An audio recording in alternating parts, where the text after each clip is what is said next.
Hi, this is Mark Birch, and this is a quick revision of Macbeth Act 5, Scene 4. Once again, we have the theme of concealment and deceit, because the idea of chopping down the wood from Burnham is used by Malcolm to disguise the number within the army. He says, hew down a bough and bear it before him, thereby shall we shadow the numbers of our host, and make discovery err in report of us. In other words, we will deceive the occupants of the castle. They won't be able to see how many of us there are, because they'll just see the boughs of the tree. This is obviously fulfilling the third apparition's prophecy. Burnham Wood is going to come to Dunsinane. And that might seem like a rather contrived narrative twist, but depending on how it's performed on stage, it can be really compelling.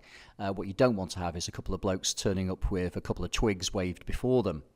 We've now heard Macbeth being described as a tyrant a number of times, but it's interesting that that noun is modified by the adjective confident here.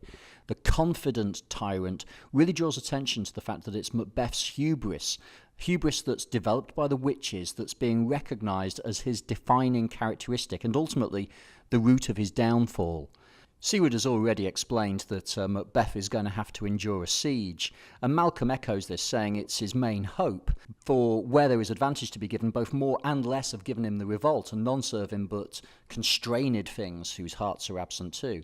In other words, whenever there's been an opportunity, people have left him.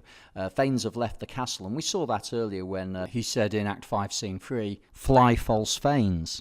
But also Malcolm here is repeating the sentiments of Angus in Act 5, Scene 2. Those he commands move only in command, nothing in love.